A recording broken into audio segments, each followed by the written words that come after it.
Hello everyone, today we conclude our two videos episode about Roman strategy and tactics from roughly the 2nd century BC to the Justinianean era. In the first video we have mostly looked at sort of basic legionary element, its armament, equipment. We started looking at auxiliaries, cavalry, at artillery. So we sort of covered some of the fundamentals already. After all, this is half of the whole picture. As we explained in the previous video, we are essentially just making this overarching overview of this era because it helps conceptualizing certain aspects that otherwise would be fragmented or fragmentarily addressed and conceived properly in the more sort of the more in-depth videos, as the many that we do really sort of tend to avert in general structure and content, because even talking about details always opens like a massive window on sort of the broader aspects, and Schwerpunkt has in particular been about this over the years. Having a capacity of abstraction, or at least of zooming out and looking at, in fact, the core matter from a higher perspective, and being able thus also to quantify what truly mattered in the warfare era really is important.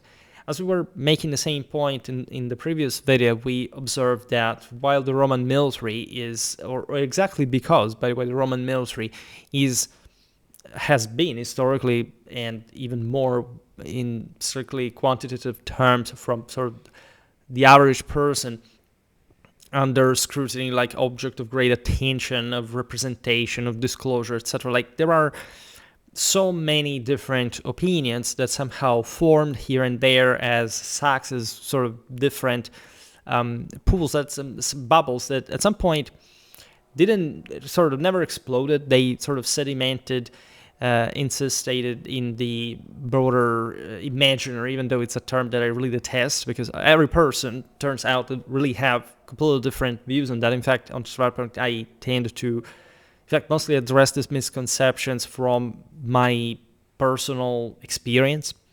That obviously reflects the general one, in fact, dynamics that you can't really and truly understand once you actually study the actual history and are able to spot and address. And this is not even just a matter of popular opinion. Many scholars sometimes indulge in this kind of perspectives, and or at least they have a view on the matter that may resent of a particular sort of bias that can even be totally acceptable in academic terms, because, of course, not even professors, or you could argue even especially professors, never really have the same opinion on something. They tend to align on the basis of consensus, but they also have sort of very different angles at looking at something and explaining them. So that videos like these are always, I would say, interesting because they allow enough room for maneuvering against certain specific ideas that, while sort of scholarly valuable, also have to be properly substantiated. I will probably, in fact, start to speak against the over-proliferation of sort of concern towards things like Neopolitic heresy, as if this was to begin with something relevant in the broader, in the actual historiographical landscape. We, in general, and this I can spill as a general advice for anyone interested, as you can see all this in my videos, for example, about battles, reconstructions, about general evenemential history that we started, especially in the last year, to more frequently address. The best way to really know military history, if you're really, I don't know how many, especially young people, are starting, say, sort of higher education today, are really in the same mindset, because generations are so different.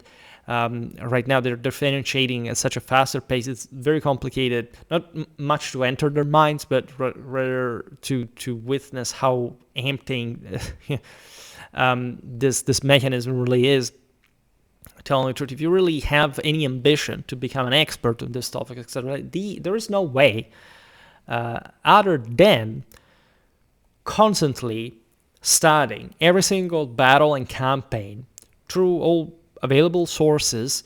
Ideally, some of this can take years. Like I remember my master thesis, hundreds of pages on the Battle of Markfield, took me a year. Admittedly, I had also other things to do in between the last year of university, but just that was one battle. That's the example that I brought, right? I wrote a 700 pages doctoral thesis talking about sort of bigger picture, 60 years of later medieval European national warfare, and I, to me, that was actually relatively sort of deep, mostly like a very big work. And in fact, to me, having become the unchallenged expert in that field after that, it still feels like it's just scratching beneath the surface. So there can be this kind of divide, but if you really want to have, in fact, the tools, the capacity to apply different patterns by analogy with all the risks of the case, etc., but with a proper method, there's no way in military history but to reconstruct every single battle and campaign by yourself, which means that even reading a lot of books actually is not conducive to any specific kind of expertise. Like you can read, I know people in general that read their entire lifetime, but are still, because they never did that specific homework, obviously unaware of the dimensions that this can really take. Right? So there is a reason also why structured sort of formal education is the best way to go. And people don't want to hear this because they understand they have to inherently work. And in theory, there are paths outside of it, but let's be honest, like if you don't have a discipline, if there's no contrast, no challenge, whatever, you're not going to do your homework in that sense. And in parallel to this, obviously, you have to be aware of historiography. You have to be really sort of rich, like sort of familiar in particular with secondary, tertiary sources, work. You have to be knowledgeable about the whole picture.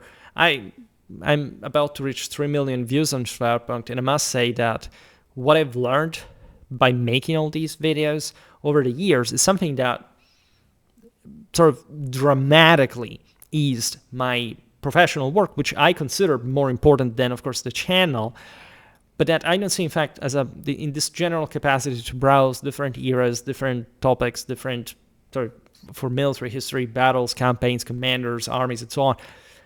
It's something that I don't know with my colleagues. My colleagues, telling the truth, are mostly not military historians, but they seem to be overly specifically confined within a specific field of work, which would be great if they also worked as much as I always like to pour into any of my activity, which is unfortunately something that is not needed, right? If you just want to publish articles like I'm doing by surpassing my actual colleagues in both breadth and scope, to become a professor at university and earning a correspective salary, etc. It's a way to go. You can do other things. You can definitely, like, I don't know, if you need of money or if just that's what you want to have, a professorial best, whatever, okay. But let's not pretend in this sense that the system is in fact even enough by itself, especially in a field like history. If you don't continuously learn by yourself, it's really difficult to claim to have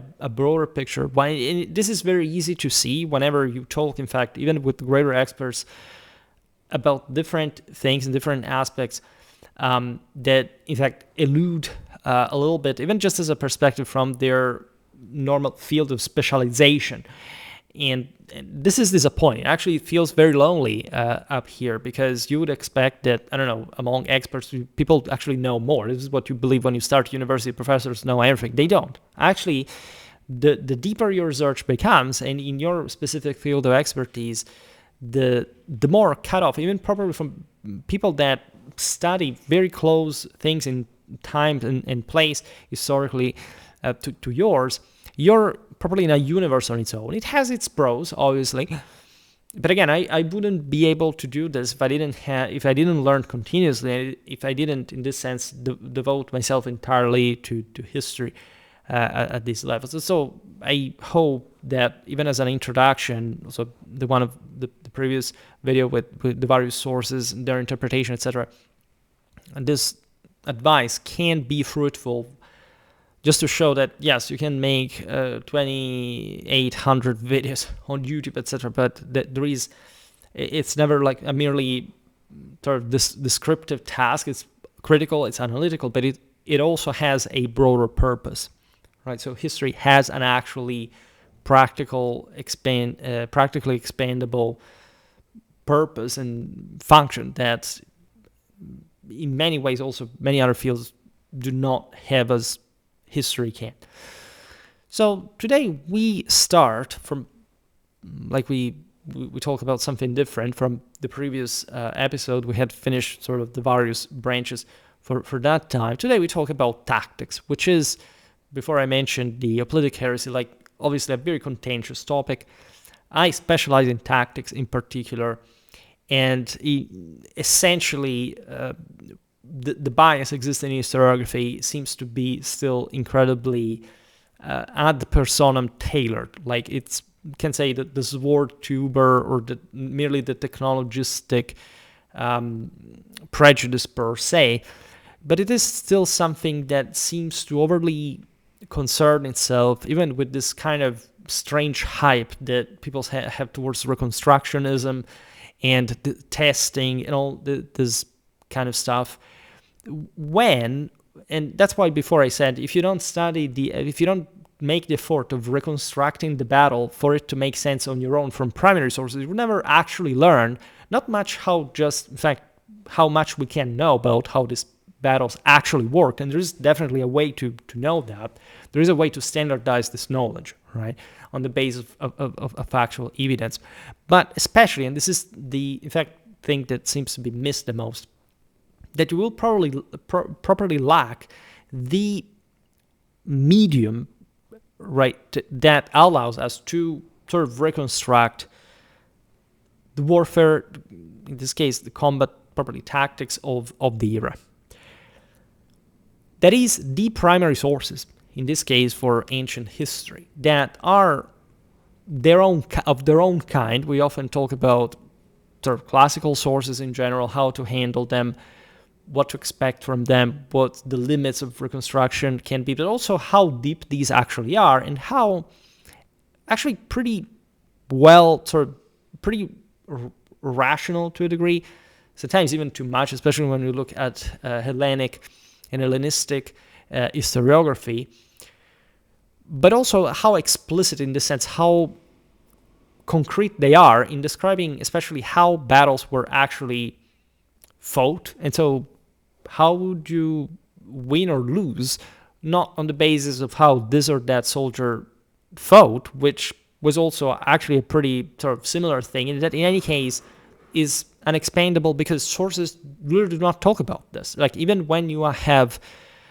an entire panoply as an archaeological find, and you can obviously point out that certain weapons are better suited for certain type of combat and so on, you also know that you can do practically almost everything with each weapon in the same ways. And in fact, these peoples at large, we were talking about this also in the previous video, this episode, would find incredibly similar ways that tended to be, in fact, especially down to the individual soldiers, very much within the limits of an individual person. And when this is valid for any battle, when you study ancient medieval sources, we've seen this so many times. In fact, what they actually care about, and predictably so, if you have some elementary military logic, is how battle lines fought, whether there were, I don't know, flanking maneuvers, morale, command, and actually the same sources barely care about or given any consideration to, I don't know, what kind of weapons these troops were using,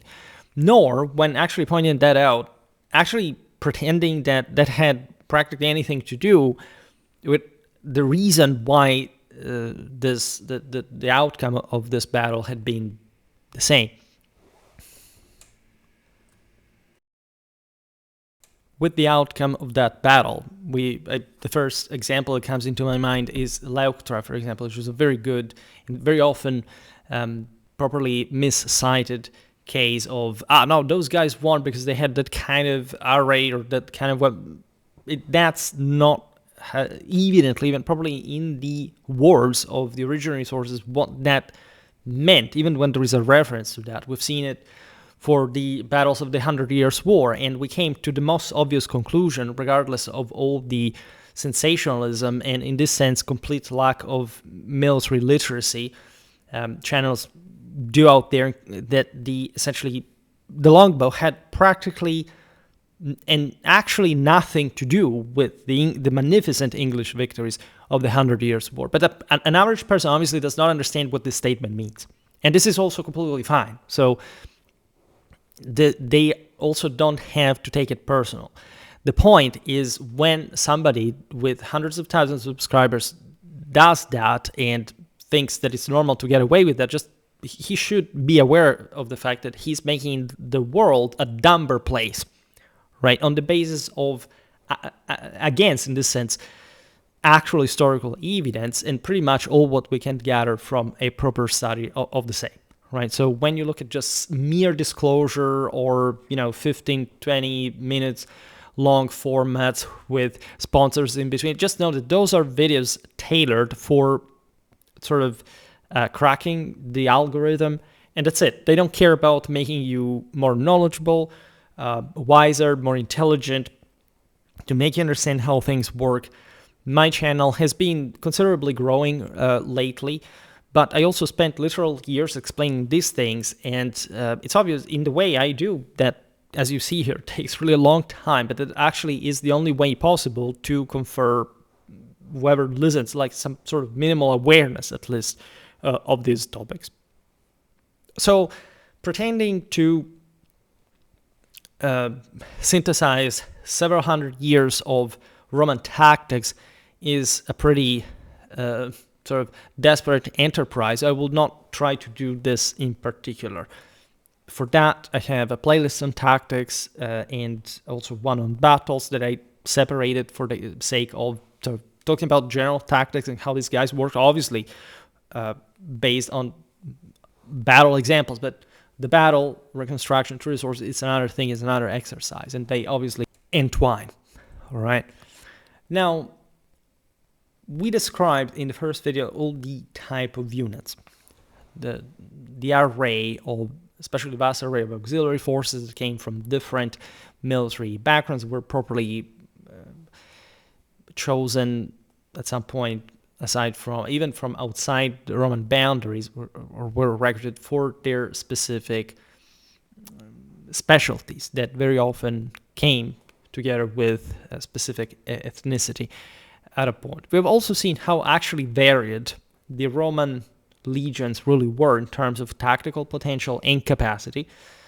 Naturally, when looking at the Roman army, you have to understand that legions and auxiliaries, in any case, were modulated for sort of fighting as one, and so it doesn't make much sense to simply distinguish them. And in fact, you realize that the Roman army, at least as a Roman citizen force in the early period, when getting properly in the earliest period, was much more variegated, because it had, I don't know, the so-called Polybian era of the Manipular Legion, was much more sort of tactically self-sufficient than it would be fundamentally by the time of Augustus, if in fact we separated from the auxilia. And we explained how and why, and there was actually no tension whatsoever in between the two things. In this sense, the first thought with which I started the video is never, that I didn't get to in the end, never overly conceptualize these differences, or try to overly differentiate armies from one another, especially in antiquity and in the Middle Ages.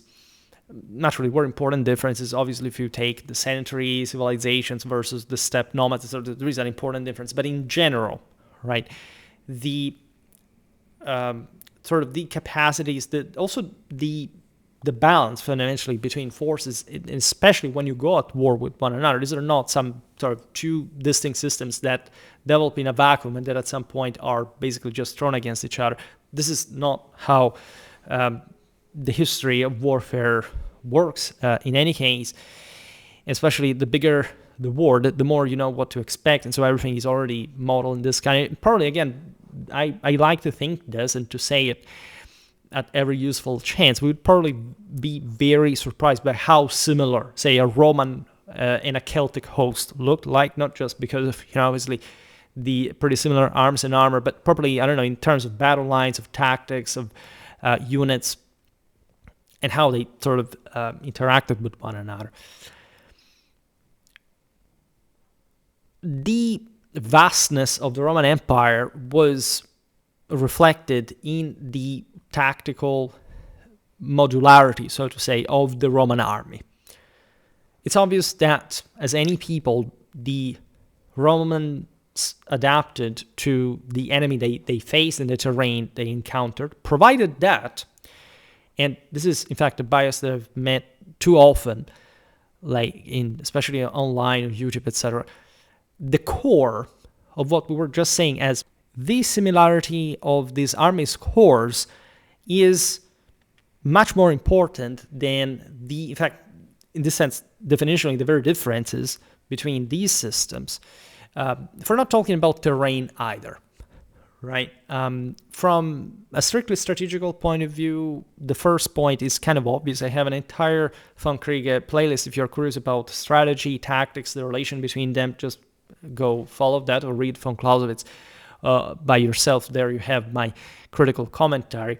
Of course, like we've seen this in action, even, I don't know, in Antony's Parthian War, for example. If you have Roman legions with auxiliaries from the other side, a typical cataphract and horse archer Parthian army, when you look at how they fought in that campaign, there is a strategic core for the both of them, which remains, regardless of the outer visuals, so to say, somehow what determines the war. Meaning that if the Parthians had been, in that case, another people with the same sort of ideal resources and capacity to mobilize them, we would have seen the same thing. When we talk about terrain, another great misconception is that basically armies were abstractly adapted to the local topography, orography, geography broadly meant.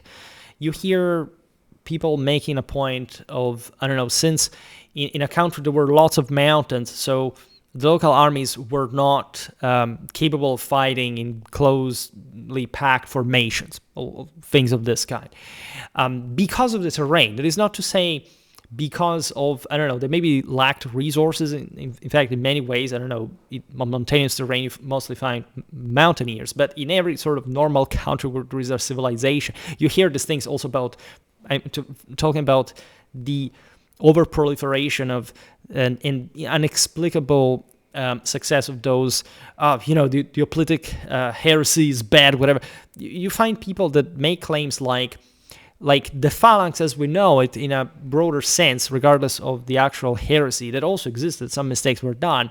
As a general rhetorical point, by the way, without in fact getting into the most obvious basics of reading from Herodotus, Thucydides, Xenophon, etc., reconstructing the aforementioned, the aforementioned battles that in fact I covered also for this period on the channel, that the phalanx did not have to exist in the way we intended.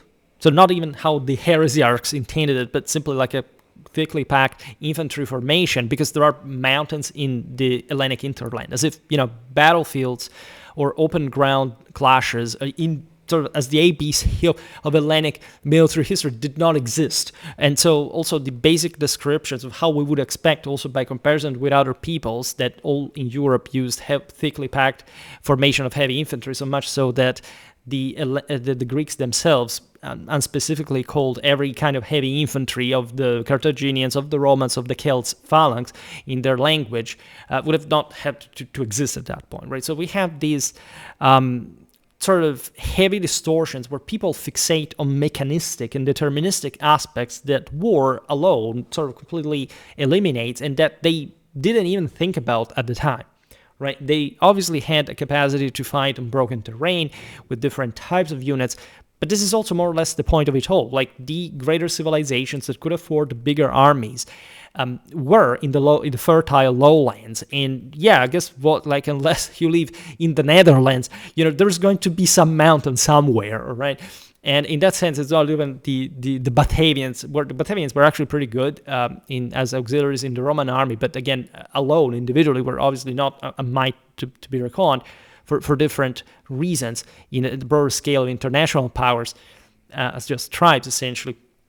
But, I mean, that's a good example of how you can't simply expand troops from practically everywhere as the same standard heavy infantry or heavy cavalry that is going to be universally used everywhere, regardless of mountains or forests or whatever. All right, so this is a complete modernistic, technologistic mental illness that I personally strive not to condone, not to fuel in any possible fashion. So for not mentioning, obviously, that, in fact, the most important battlegrounds in general, so the most documented clashes that are the ones where there are more people, because guess why? They're the clashes between the bigger civilizations that were also the literate ones that were fighting for the highest stakes. And in this sense, we know pretty well that this was standard warfare, that pretty much everybody fought that way through this macroscopic battle descriptions, but there aren't really many mysteries about. And what is also striking about military history in general is that everything makes sense. You would expect, this is something that especially strikes you if you study von Clausewitz and you practice what I suggested you with campaigns and battles in parallel, that you would think, because we've been trained somehow to go astray in the sense that it's always very difficult and complicated, at least, to reconstruct, that history is overly complex, and so we don't have the means to understand how a battle went. And the more battles you study, and the more you realize, actually, that every single historical evidence that we have at large, even when it's maybe a forger or whatever, actually fits with a real dynamic, right? When you reconstruct Roman battles or Hellenic battles or medieval ones, you actually have, this is incredibly striking, like in every element from the sources of the time, something that makes a whole lot of sense, right? We have been bombarded with materialism, for which we thought that ancient warfare could be resolved at some point through archaeology. And actually, archaeology told us repeatedly that basically all historical accounts were reputed, especially in a certain part of the West, as, for some strange and unexplained reason, unreliable, quote unquote, because their narrative sources actually incredibly correct. They brutally and traumatically reconfirmed what is written in documentary sources, including about how warfare works. So everything actually matches, and the more, if you make the effort to put all the elements together, you will realize that this is pretty universal. So it allows you also to debunk misunderstandings and about other times and places, because more or less in pre-industrial times, those things work pretty much in the same way. But this is true in a broader military sense also up to this day. So today I will not try to make a series of considerations about different cultures and especially the enemies of Rome's military differences. We have hundreds of videos on that already, and we will continue making them, obviously. However, we can point out certain interesting aspects of these dynamics that can sort of clarify, in fact, these basics that we just illustrated.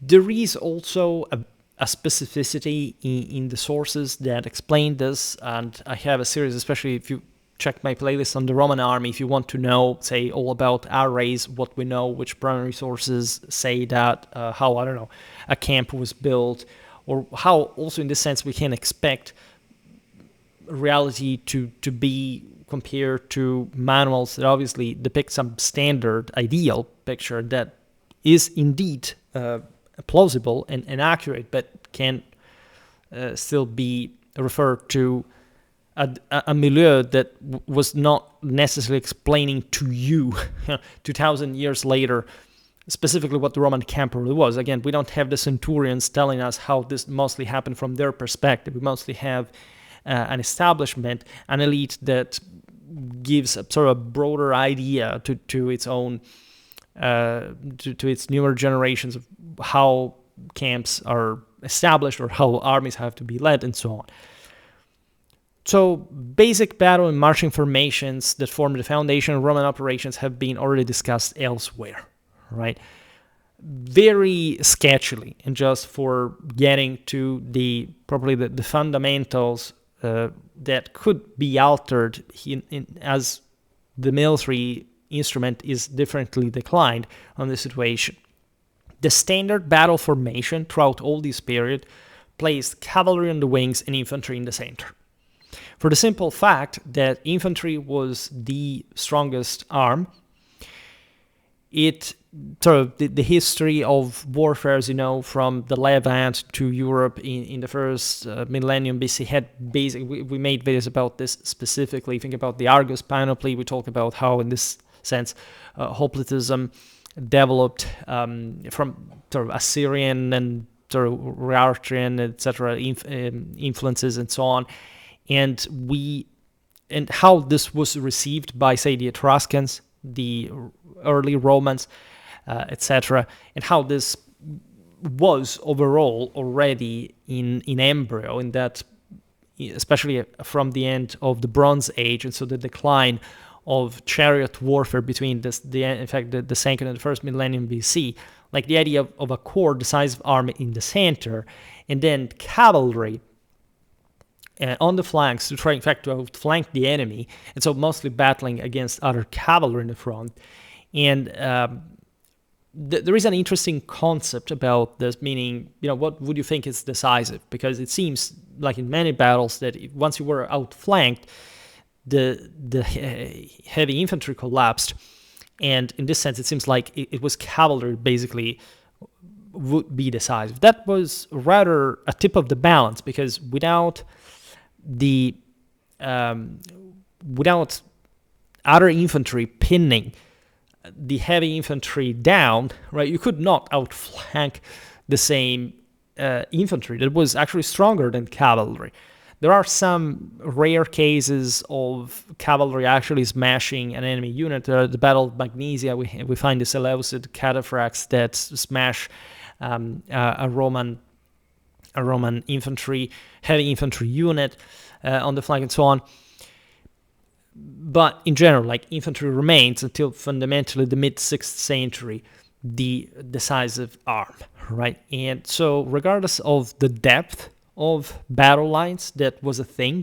Think about the famous Roman triplex Achius. It was, however, never a fully standard formation. Just it developed in a particular context in the development of the Roman art of war, but was just like a basic precaution that optimized, in fact, the array and, in the sense, the strategic ratio for standard elements that unfortunately are not explicitly documented as such, but sort of make sense when you understand how these things work. This happened also in the Middle Ages, right?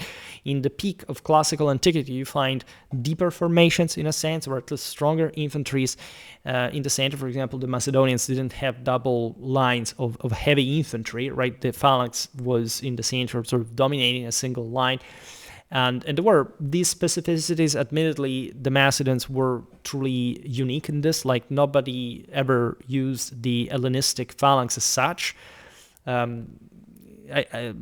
Ideas of imitations are unsubstantiated, right? And we will talk about this better. But I have 2 hours and a half long video about Manipular Legion versus Hellenistic phalanx that you may want to go check out if you're interested in that specific dichotomy. And again, even the phalangitic heavy infantrymen, the Roman legionnaire, were not sort of 2 radically different models. They were still heavy infantrymen.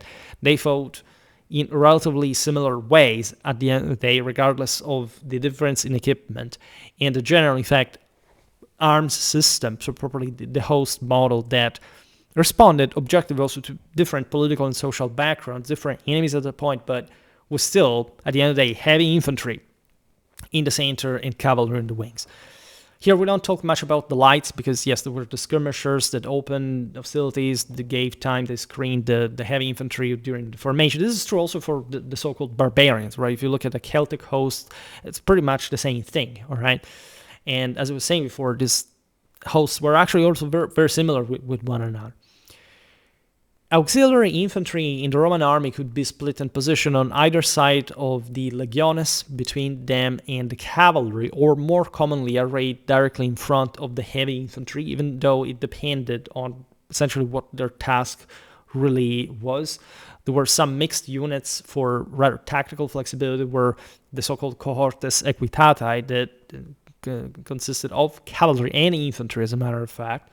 And I think that in general, the power of cavalry in antiquity is somehow underrated. Sure, they didn't have horseshoeing, they had hippo sandals. There wasn't properly a feudal structure except for Macedon to properly develop a very strong heavy cavalry outside of the steppes. Anyhow, the impact, like the dichotomy, the relation between cavalry and infantry was definitely very intense. Right, and the same Romans had actually a very strong and courageous equestrian tradition that is deeply underrated.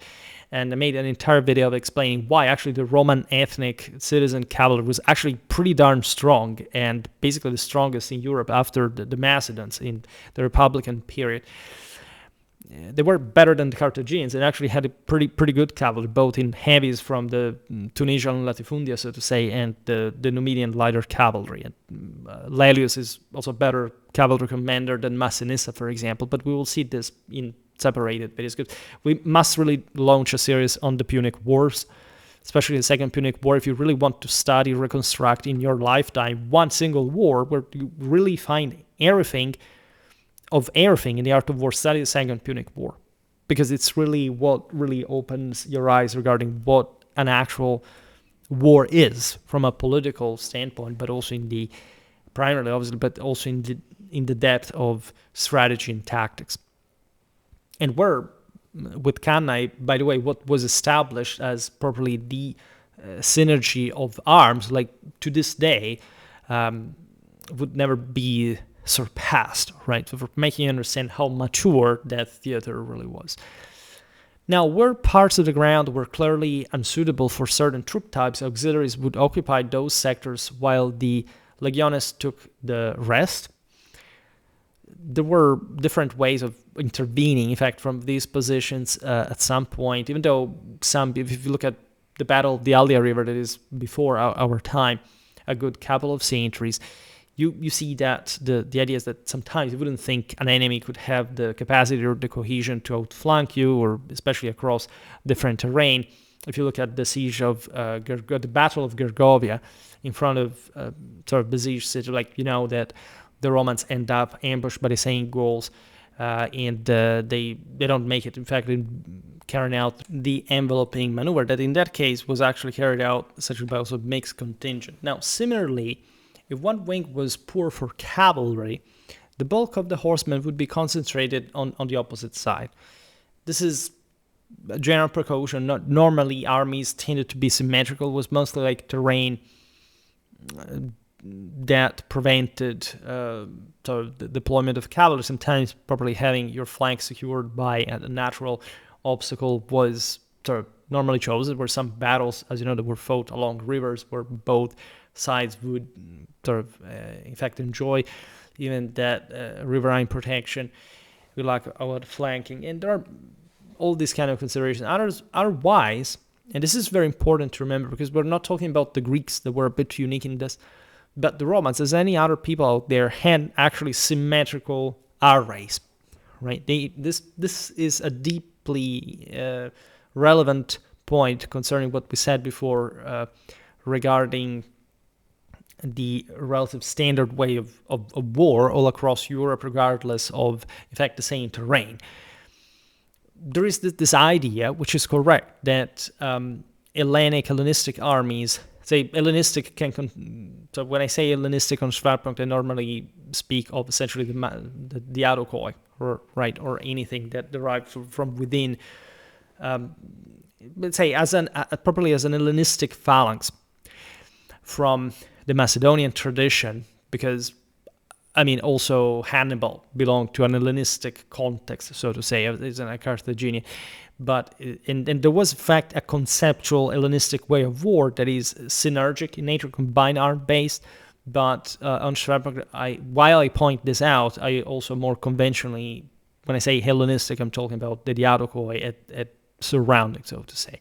Whoever could field, in fact, a phalangitic sort of phalangitic heavy infantry of pikemen. And this is, in fact, as we were saying before, mostly what exists only within the diadochoi, and not even all of them, telling the truth. It was something very peculiar and rare.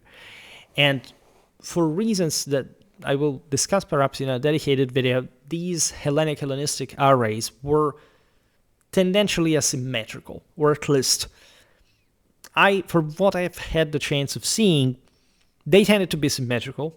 When you look at Hellenic phalanxes, most of their arrays were symmetrical. We don't have this massive disproportion of, especially in the wings distribution, especially because there wasn't even too much cavalry around. When you look at the Hellenistic armies, there were admittedly, except from the phalangitic element, somehow more, there was in fact a Macedonian national one, also as later military settlers, more heterogeneous, because in fact these were big empires with different peoples coming from different, in fact, military cultures.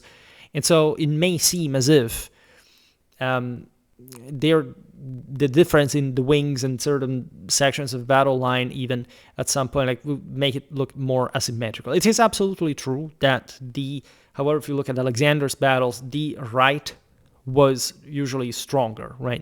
That's where most cavalry was. The left was mostly used to sort of to withdraw at a point. So it is definitely true that there was an asymmetry, but it wasn't so, say, overwhelmingly pronounced as one may think. In some ways, it was just a way to, in the case of the Macedons that had a feudal cavalry, to concentrate the feudal shock element on one wing, as opposed to some sort of legacy from the idea that, so given that the shield was very important in Hellenic culture, in fact, differently from the Romans that called their units after their weapons, their offensive weapons, the Greeks called their units after their shields. Normally, something changes in the Hellenistic era for some reason that has to do with, in fact, this greater also combined arms, the general aggressiveness. But the idea that, for example, the Romans, the Celts, would fight with just this great disproportion in this great asymmetry, speaking of the wings, is not quite there, because to them what really mattered was this greater impetus at the beginning that the Greeks, in order to preserve their phalangitic cohesion, did not really quite have. All right, and for, again, different reasons that are both sort of based on sort of lack of professional training in the case of at least most of classical Hellenic armies, and because of the specific nature of the phalanx and its alignment issues, and probably in fact this intensive training for maintaining the perfect cohesion of the pike blocks and so on, that, in fact, the Macedons had. But other peoples they would actually go at war with, sometimes, like, different wings. Again, the broader the armies, tendentially, like, the different the composition was in the wings. Every wing was always different. There was never a moment in history in which literally every wing was perfectly identical to one another. No unit is identical to one another, even when prescribed. However, there was greater homogeneity in the idea of a frontal attack, where fundamentally, yes, you had to struggle on the flanks with cavalry if you had it, and then you could outflank the enemy, but there wasn't much of a broader reasoning behind, especially in the bigger engagements, behind, like, sort of what kind of now array do we have to deploy. It was kind of obvious that things would work in that direction. And this is very interesting because, in any case, this is valid for the same Macedons that were, again, very similar in any case to the same systems, that once you get fully in, there is no way out, right? Even the triplex Achaeus that gets sort of often celebrated, first of all, as a standard Roman array, which we don't actually have a proof, especially in this period, that it ever was. It existed at some point. It was somehow uniformly employed in certain circumstances, but could and would be changed if circumstances allowed. Did not, in fact, preserve the army from outflanking maneuvers. Right. In fact, the same manipular legion that we associate with the triplex Achaeus was not even created, was not even born with outflanking capacities. That's something that it was able to achieve gradually through the course, especially of the later 3rd century, where it fully matured, and this was seen by, at the time of Metaurus, by Nero, and mostly in Scipio's Hispanic and African enterprises, right? But this was true also for other armies, meaning that if you have blocks of heavy infantry, you have deployed them in depth, you hardly see circumstances in which you would basically just use these blocks per se, as they are already deployed as battle lines for outflanking maneuvers, right? You could pick some cohorts. When you read the Commentary del Bello Gallico, you see a lot of heavy infantry employed with that, but as smaller units, so a fraction of the battle lines, and in fact in quite recomposable tactical modules that the Cohortal Legion had somehow developed. The Romans relying fundamentally in their citizen force at that point almost exclusively on infantry. They had the tiny cavalry element, as we've seen also in the previous video, but they mostly used auxiliaries, and very often cavalry itself was unreliable because infantry was stronger. So the Celts also had tough, heavy infantries, and in many ways the clash would resolve in some pretty attritional, long-lasting, like exhausting combat, hand-to-hand combat. On some occasions, a large cavalry detachment was sent on a wide outflanking march out of sight, aimed to reappear in the enemy's rear, which was absolutely obvious throughout all the art of war. Like, we see this continuously in ancient and medieval history, and still today. It's just a basic strategic notion. If you are able to outflank the enemy with a concealed party that will strike them from the flank or the rear, like, go for it, right? The point there was knowing the terrain, having a commander that knew the perfect timing when the enemy was fully engaged and could not basically cope with the attack, and it required a lot of coup d'oeil and military experience. And all this happened more often than we think. In fact, usually, this is my experience studying it during the 13th and 14th centuries. Curiously enough, we hear of this outflanking maneuver only when it succeeds. Right? We hardly hear of concealed reserves, like small, but not reserves in the form of entire battle lines, but I mean probably these outflanking parties, mostly of cavalrymen, but not only, that strike on the enemy flank out of nowhere unless they actually win. Right? Which actually makes you think, together with the fact that it's very common to hear of them, that probably historians registered only the instances in which this tactic was successful, as opposed to be, in fact, as we frustratingly know as historians, how to describe like the entire formations in their completion. It didn't matter to them, right? What mattered to them was mostly what the commander did, what the morale was, what kind of bigger movements in the battle were about. In fact, not necessarily even just these flank attacks were always the result of me. When conditions were otherwise equal, the right-wing cavalry was made stronger. This is true also in the Roman army. So this is the chance, at least, that always exists in being having a wing that has to be more proactive, and another that has to be refused instead.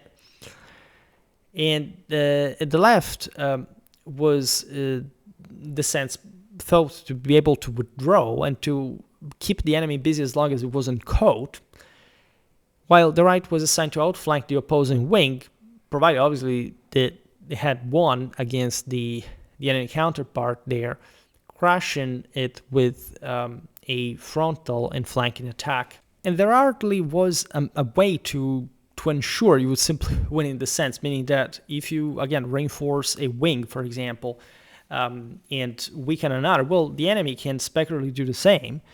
And in fact, when you look at these battles, you realize that, and this is also true in the Hellenistic ones, etc., that more or less battles were, the outcome of a battle was dictated by relatively fortuitous issues that occurred, while this pattern was fundamentally conceived as specular, right? The right of each host would break the left, or at least the left would draw, and you could have, I don't know, maybe at some point that left was broken, or I don't know, maybe managed to preoccupy the enemy for a while and being chased elsewhere. So the outcome could vary to the point that at that point the enemy had more time for outflanking, and eventually things would go that way. It happened all the time, telling you the truth. What is fascinating is also that for how sort of fairly simple these battles are, I mean, in terms of basics, of battle lines, of wings, etc., there's actually a much greater variety of outcomes, or at least of ways to the outcome, that speaks truly of the unpredictability of warfare, in spite of the sort of pretty predictable arrays and tactics that there were displayed. So just to point out that if you think that in war there is just one side that is stupid, and that there is someone who is simply going to be beaten through a preordinated plan, you're falling in the typical sort of modernistic and secularistic mistake of presuming that battles are won without being fought, all right? And that there wouldn't be an in-between in which you have probably to carve your way through the enemy that will resist and will give you a very tough time, and that therefore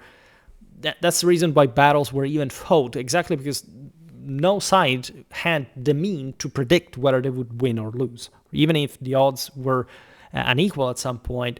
But still, the unpredictability of warfare and its outcome is the same reason why people go to war in the first place, in a sense, when they think they have the stronger resolve and the more sort of rewarding objective. But still, you go at war because you know that you have to fight it through. The left flank cavalry, sort of losing ground on purpose, could at some point they could also try to stand their ground and fight, or they could essentially retreat. Also, for a long enough space, knowing if the enemy, especially if the enemy had chasing them. For example, this is the typical case of Zama, also out of our period, but very famous, because basically the Roman cavalry is lured by the Numidians pretty far away from the field, so that was pre-planned by Hannibal to overwhelm the Roman army by attrition, by exhaustion, having this very in-depth formation that was essentially to buy time for the same cavalry to withdraw and attemptably escape, or sort of keep the Roman one away as long as possible. Instead, that comes back victorious and crushes the Carthaginian host. In the later empire, the cavalry nearest to infantry consisted of cataphracts, at least, say, this is a generalization, but cataphracts, in fact, were not even always present in later Roman armies, let alone being specifically displayed next to infantry per se. Obviously, being the heaviest element, they were also pretty unwieldy in many ways, so they tended to concentrate their forts closer to the enemy center, so they could also more quickly wheel about if they managed to break the enemy wings as well, and to outflank the rest of the forces. On the extreme wings, you would preferably deploy horse archers that the Romans also had at that point in number, especially in the eastern part of the empire, or conventional javelin-armed cavalry that could, however, in that sense, preferably form a second line behind them if the general array was also multiple lines in depth, as it still was in different circumstances. I will not digress on how or why, and you have to study every battle for that. Like, sort of certain hosts would be arrayed with more lines of battle in depth or not, right? That obviously depends on the circumstance, on the enemy, on the terrain, also the level of manpower. But in general, what your strategy is, what are you sort of going for? Now, as the cavalry wings struggled for positional advantage, the infantry center applied steady pressure, right? Opening with a missile barrage and immediately pressing forward with swords. As we've seen before, even though the Romans apparently mastered probably the highest peaks of this heavy infantry assaults and charge functionalization with different type of heavy javelins, as you know, for the different distance that had to be thrown at that precise time during the charge, and that could be used otherwise, however, also in other moments during the battle. Every sedentary people actually fought in the same way. I mean, the Celts did the same, and again, the way these things would be functionalized depended essentially on the discipline and the professionalism of the troops involved. This was the bulk that made the difference as a whole. And regardless of what is commonly said, while indeed the majority of casualties happened when the enemy was broken, so it could be chased, and most of these armies were, as we've seen, foot-based, and so light cavalry at that point would easily mow them down. The hand-to-hand combat was pretty darn bloody, and lots of people were killed there. Right? When you look at, also you hear this for Hellenistic battles, that phalangitic standoffs were usually against one another pretty bloodless into hand-to-hand fight. And you go look at the actual level of loss, and you see even 1/10 killed into hand-to-hand combat or more, as it often happens. It's actually a lot, right? It means that an entire unit is spent in doing this, and indeed, later it would be higher losses during the pursuit, but in the route from the other side. But the general hand-to-hand fighting was always very intense. And in fact, this is valid also for reading the battles where the Romans fought against the Macedonian phalanx. That is practically not about this period anymore. It mostly happened in the first half of the 2nd century BC, but there, in the battle accounts that describe how legionary infantry attacked the enemy phalanges, you have the pretty clear, explicit description of pretty bloody hand-to-hand fighting where both sides suffered lots of losses. So there was absolutely, in this sense, nothing prohibitive in terms of equipment for breaking through, ideally or not. Like, it's true that the Romans never actually broke the Macedonian phalanx frontally. At Pydna, it mostly broke it by itself. The Romans exploited the chasm that had opened in that sense. Never think that spaces between units actually offer to any attacker any advantage there. And there, Polybius, by the way, is trying to rationalize things a little. We don't really know 100% how that battle was fought in practice, and just some accounts, doesn't matter how well written, can't properly render you the entirety of the picture, and especially when such positivistic and technicistic elements are described. Polybius is trying, as you know, to provide with a positivistic explanation that made him, in fact, very popular and surprising also in the 19th century, in a moment in which sort of a very positive idea of full reconstructability and the sense also of technology being important had its place, his work. But the idea is that when you read these accounts in general, you have declare, for example, at the Battle of Ausculum, you have, before the elephant's intervention, the idea that the legionnaires are afraid by these animals, and they throw themselves on the enemy pikes and get into hand-to-hand combat in there to kill, the source says, as many Macedonians as possible before the elephants arrive. So telling us that obviously, whether you were equipped with a pike or with a gladius, whatever, that doesn't matter. Like they killed each other, and that was how normally heavy infantries clash within each other, attritioning one another, and so on. And the unit cohesion had barely, in this sense, to do with the type of weapons that were actually used, but it had to do with the moral strength of the same unit. Auxiliary archers might contribute high trajectory overhead volleys aimed at the enemy's rear ranks. However, this idea mostly stems from the fact that we don't see too many archers in the front, at least in certain times of Rome, especially early imperial times. In the later Roman era, archers were much more out there, and in general, it depends really on the unit, their size, where these troops are stationed. The point is that archers can go back and forth across the ranks because they're in loose order, and so they don't need to recompose in a line, and therefore they can go back and forth. They are skirmishing with the enemy in between the melee engagements, and so they would likely shoot properly, like if not probably a point-blank range, which would happen, but like in minority of circumstances, they could be employed in any context, including trying to outflank the enemy in certain circumstances. But in that sense, you in fact have them as mounted archers more preferably, right? Just sometimes you wouldn't have them, and so you would try to do this also with, especially I presume, smaller engagements.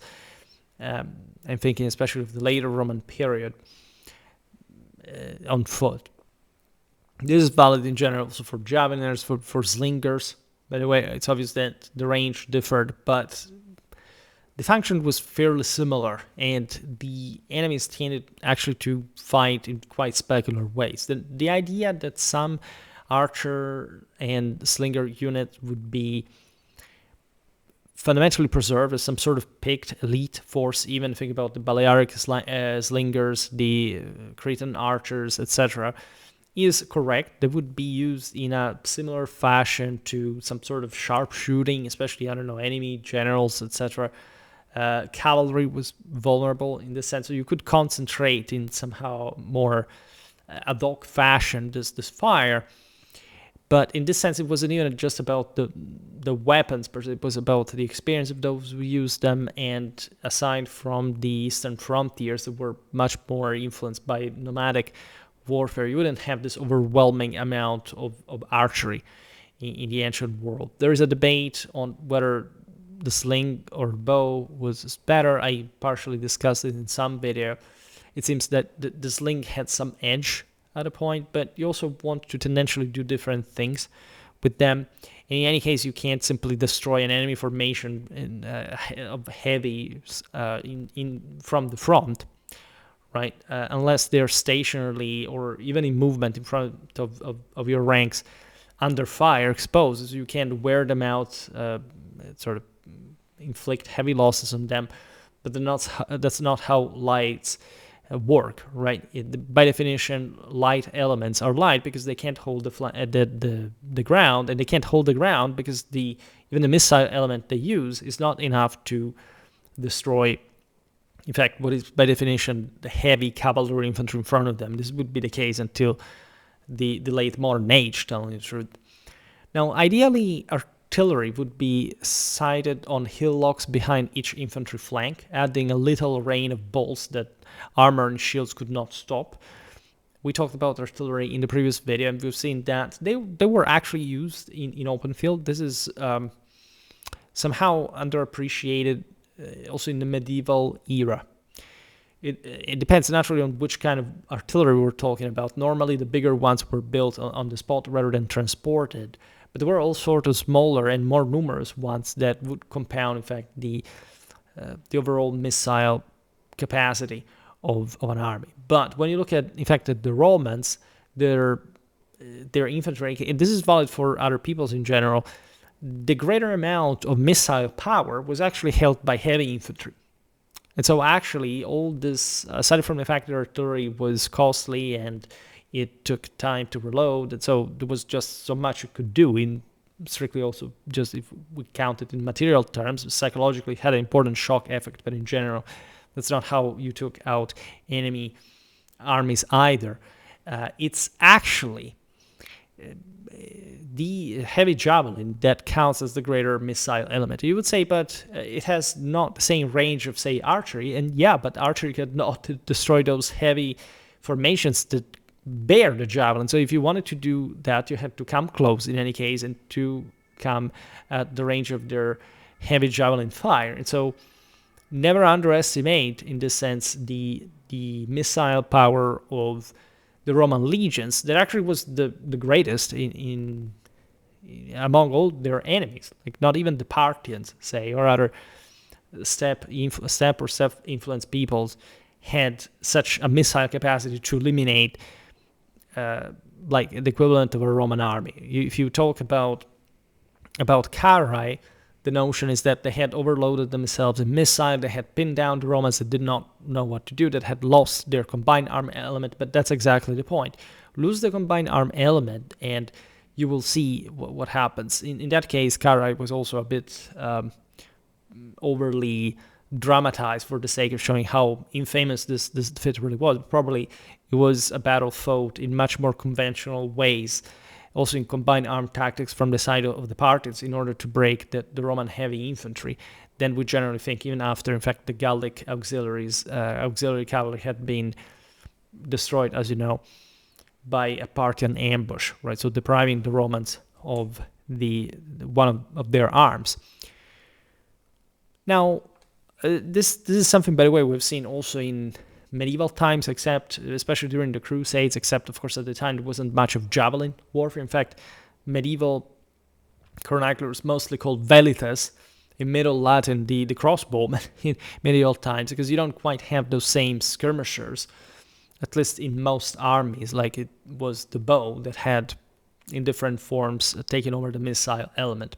But this is exactly the point that we're making. There's always an equivalent, a sort of a rearrangement. Like for medieval times, we see, for example, that the elite, the backbone of the army is the knights that are called the milites, just like the milites would be the Roman legionnaires back in the day. And so when you have the shrinking effect of the lower social strata's capacity that would have in antiquity provided with, in fact, heavy infantry, shrinking to hyper-concentrated heavy cavalry is narrower in numbers, you can expect also the infantry not to be so performing as to have, don't get me wrong, like the Westerners had pretty tough infantry, also having to cope, in fact, against cavalry, but in this sense, not quite being effective in just by missile element, or not having that overwhelming missile element distributed in the infantry as a decisive arm, like in antiquity.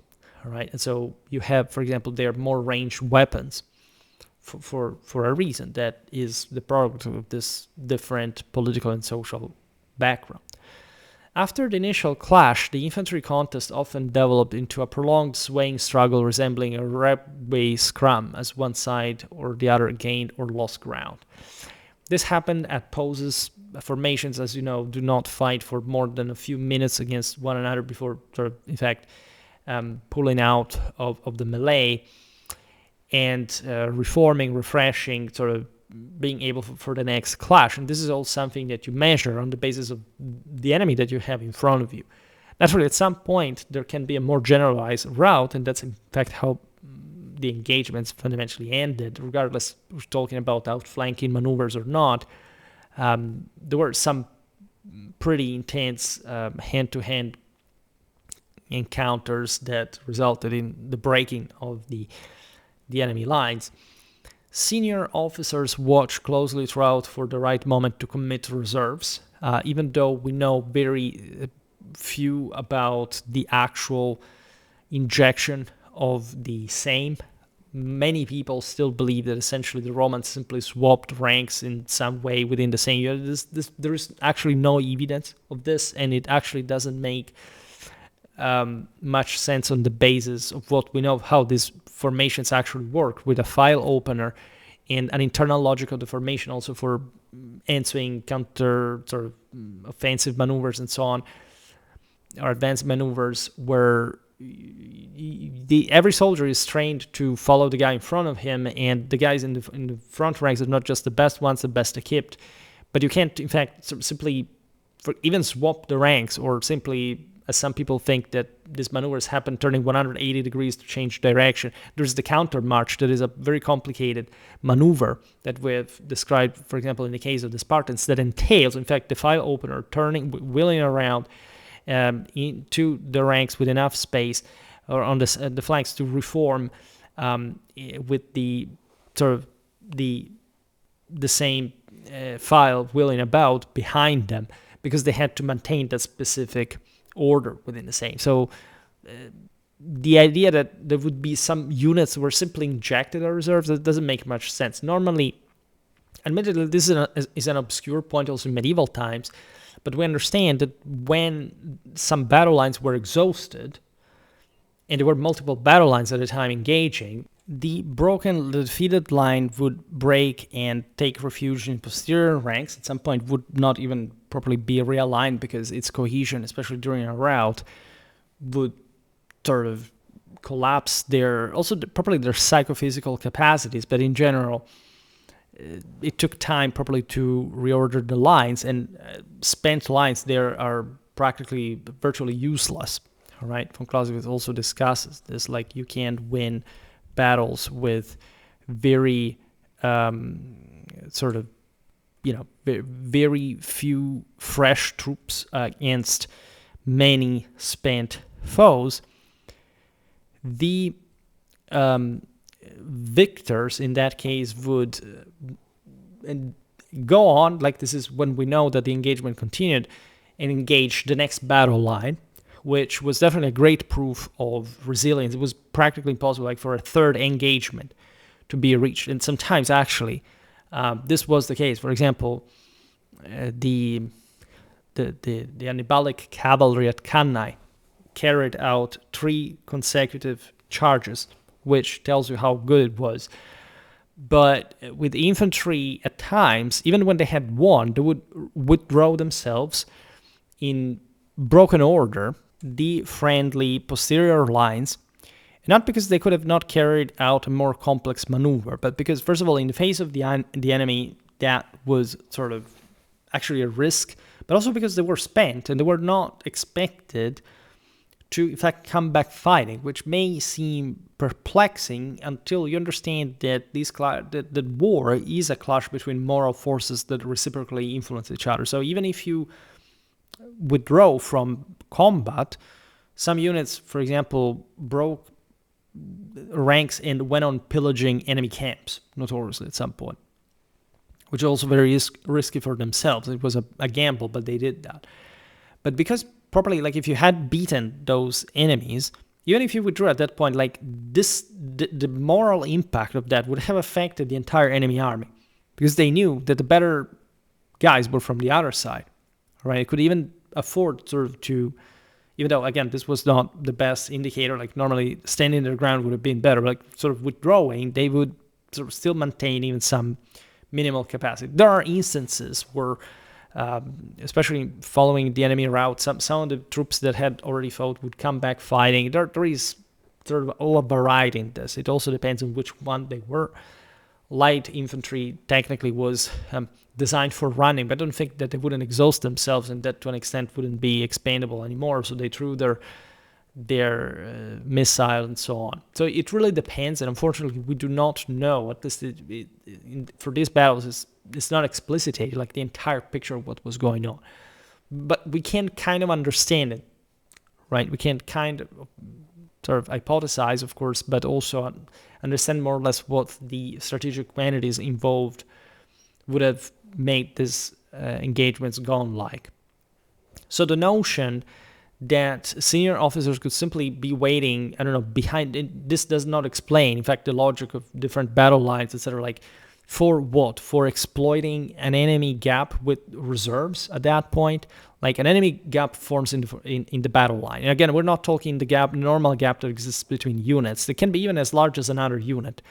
And it still would not confer a tactical advantage if the enemy was to insert itself in it, because basically you're giving the flank as much as you get into the enemy one. So this is probably one of the greatest misconceptions people have in mind. Like, even if you imagine the checkerboard formation, says, but the enemy couldn't enter that, could they? And to gain which advantage, right? The only way to exploit an enemy gap in formation is when, like, the line literally breaks in two, right? And so there is enough space to maneuver in the breach, so to say. This is what happens at Chaeronea, for example, when Alexander, properly as the Prince of Macedon, enters that gap. Like this happens in other circumstances, just like Pydna. So there, we're told that there are sort of officers that were able to exploit, like because the Romans had this good chain of command down the line as well, because they were more combative. There are some anthropological reasons, but that would be able to give order, right? To have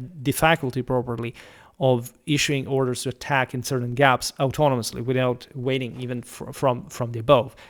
But these were not reserves. There is no indication these were reserves, also because they would have literally not seen beyond the battle line. The battle lines were spaced hundreds of meters away. So the idea that there would be fresh reserves were to intervene, to exploit the gaps. It's this sort of micro management. It does not make any sense. We're not told by any source that any choice in this sense was done at such a lower level in any meaningful way. And even when it's given, like it's still fairly sizable units we're talking about, and even less that there were some reserves attached to where? To the battle line, like, or the second battle line. Not yet, because I saw the triple Achaeus simply means what you see also in the Middle Ages. There are battle lines in between. A battle line, as we explained, has its own cohesion. You can pass like through it with other heavy infantry units that have the same inner cohesion. So this story is actually sort of, that doesn't make much sense. And even, again, if some enemy is breaking in front of you, and if you imagine that checkerboard formation for some Roman units to pass into it as well, first of all, if those gaps existed, that could be as large as an enemy, say, same Roman maniple, etc. Like, the question is, if the enemy is breaking in front of you, like, you kind of sort of just go for it. First of all, why would they break in just correspondence of your own gaps? It doesn't make any sense, all right? So it's much simpler and much more logical for battle lines to be cohesive to a degree and battling against one another, alternating in the way we explained, and there is no need to micro-explain everything, especially since there is no evidence for any of this, literally in the sources. So this is notorious to anyone who has studied the sources, that it's universally notorious that there's literally nothing in the entire classical literature about this. And so you're not going to come up with something innovative that others haven't seen. That is what sort of people who open books for the first time think they can do, because they literally don't know what is written in those books to begin with yet. Now, the commander-in-chief usually positioned himself behind the junction of the infantry center and the right wing. This is at least an idea of it, with a reserve of light infantry plus both light and heavy cavalry. But I'm just saying it for the sake of, this could be one of the deployments. Otherwise, there were lots of other different placements and general troops that accompanied the commander. The second in command stood ideally behind the center with heavy infantry in reserve, while the left flank commander held ideally light cavalry and light infantry as well. This is merely ideal. We've seen, however, how cavalry and infantry could be combined on a wing to, for example, lure the enemy in an ambush, like enemy infantry, an ambush with cavalry, and then having infantry counterattacking and having an enemy flank collapse in that sense. So we'll never fully understand even how this was overall carried out, right? Sometimes, like, that's a good, sort of fairly well-documented example, but we have sort of different ideal arrays that we can imagine and that at some point we can partially reconstruct from the era. So once the enemy broke, the legions typically stood firm, leaving the pursuit to lighter troops and cavalry. This is the same what was happening in the Middle Ages with heavy cavalry. Sometimes they pursued, right? Also, legionnaires did pursue at some point. There are those cases in which, for example, think about Watling Street or the Cimbric and Teutonic Wars, where heavy infantry probably keeps butchering everyone up to and until the enemy camps. just because they were there, they were pressing on. And by the way, the Romans had definitely a bloodthirsty warrior mentality they carried from their centuries and centuries of warfare, deep from since probably tribal times of the Romano-Italic era. Just recently made a video about the Samnites, as you know. So there was a proclivity, probably a connaturated inclination to massacre, to hand-to-hand fighting, to bloodshed, to cutting people to pieces while still alive, decapitating, taking the enemy's heads. This is something you find very much spread also across the Celts, the Germans, also nomadic people. The Romans actually had this in the same identical way.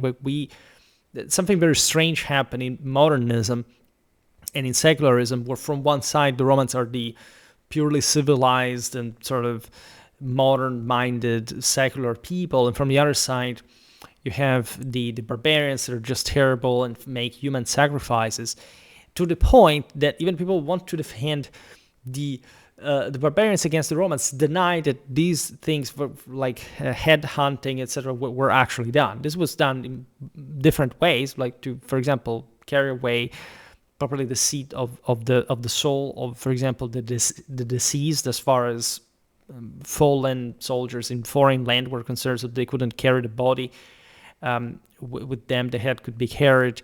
But also, literally, the head, in this sense, was a prize for those who managed to kill the enemy opponent, to take the head, so that it would remain as a source of power injected in the winners. Hence, also like drinking from enemy skulls, etc. So, what you find actually and there are so many different hints and explicit imagery, by the way.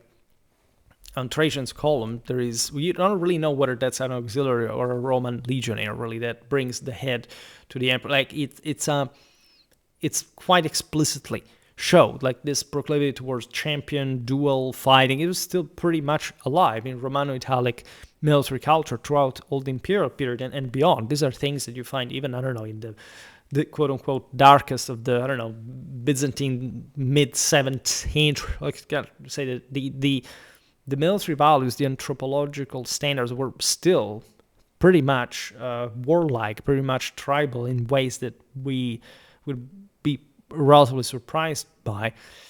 Also because the archetypal are universal. This do not just belong, in fact, to sort of primitive cultures at all. Roughly half the cavalry would chase at full speed, right? When especially the enemy had just broken, obviously we had to press on them to prevent them to take refuge in the surrounding fortresses, camps, whatever, with hand to also sort of forget the level of encapsulation that existed in certain, like in ancient Europe as well. We imagine medieval Europe as dotted in castles because they are sort of more also archaeologically surviving, especially the bigger castles, like something that characterizes European landscape still today. But that was a part of feudalism, so concentrated bigger castles. But we don't see, in fact, even from the Middle Ages, the myriad of smaller castles that in antiquity would have been there in much of the same way. And so you had to you had probably to cut down the enemy before it could get the hell out of, even just to a forested area or wherever they could flee. The risk in the chase was also to be invested by a rare unit, like some rallying enemy force. Normally, the route is the route, right? This is valid in a very universal ways. There are barely differences throughout history. When an army collapses, it's mostly a moral issue rather than a material, technical one. However, as it happened in many other contexts, and we don't see this too much in antiquity because armies, especially the bigger ones, did tend at some point to be monolinear, or at least to have a more sort of as obvious, like large armies to be sort of more out there in the open. So we know that they tended gradually to shift also towards something more linear. And explain this may require some time, but we're not going to do it today. And so the point being that if there are not in-depth forces, in-depth battle lines, you're also not going to be surprised to see them somehow showing up. For example, we've seen at the Battle of Suessa how the Romans created essentially a fourth line by camouflaging some of their what the enemy had to believe in that sense to be heavier troops, while the actual elite was probably in a fourth line, right? And so there was probably a mass, we're talking the 4th century BC, in context where those armies were regularly in depth, fighting against one another in that way.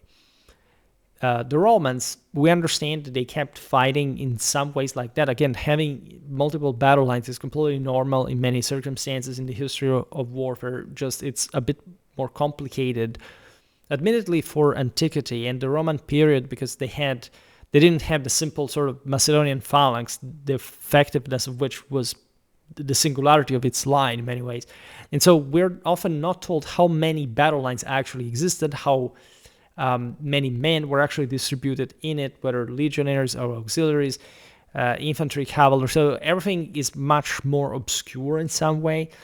And we will surely, and already made some videos about the Roman battle arrays that we know, and we will keep talking about that. But they are very often either ideal arrays, especially for columns of march, and you can try to reconstruct how they would fundamentally pass from column to battle line. But even just looking at the maps, sometimes it's not clear, again, which units they were, how the numbers would be, how also like the space between the soldiers was to be taken into account. So it's practically impossible even to properly know how, like, even if you make schemes, I tried this like on paper properly and look at all the possible combinations to simply say, okay, well, the Romans normally proceeded like this.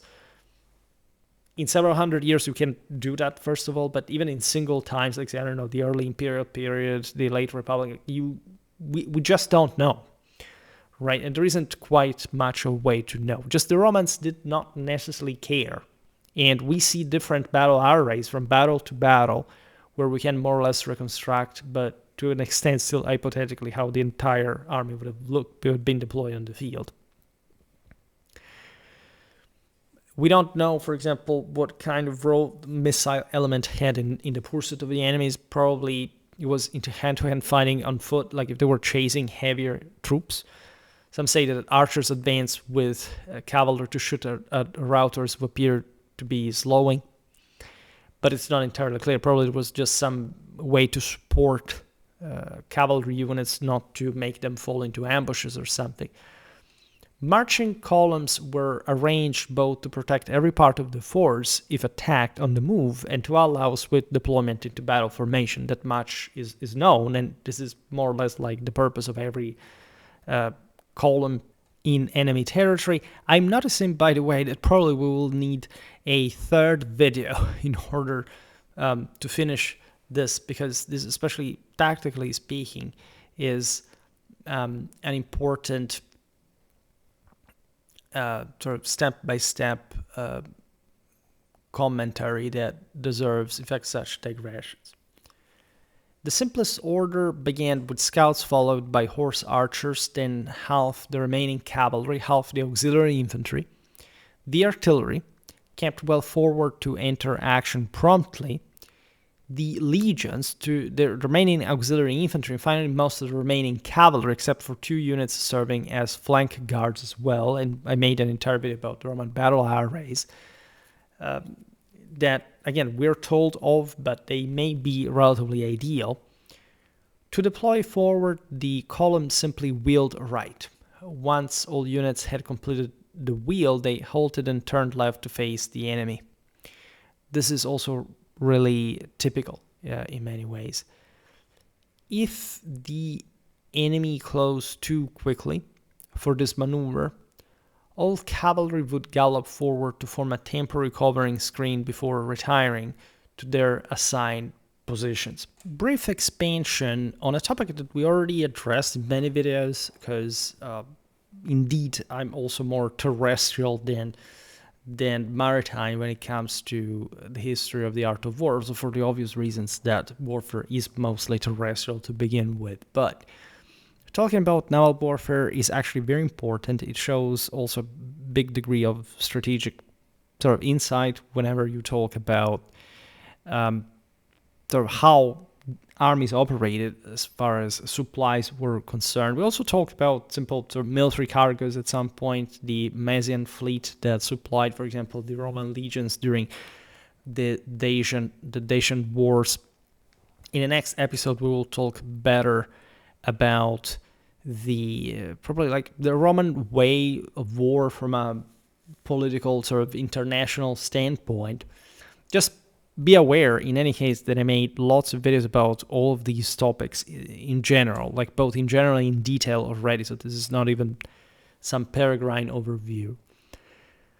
Roman forces were obviously called upon to fight at sea, where the line between land and naval units was far less rigid than in later eras, or probably also any sort of pre-industrial era, for different reasons. Essentially, made a video about the militas classiari, that although, so this would be the Roman Marines, right? So although equipped with sort of tools, etc., that would be more useful at sea, were still fundamental legionnaires, right? And when we say this, we really mean that there was no real difference, actually.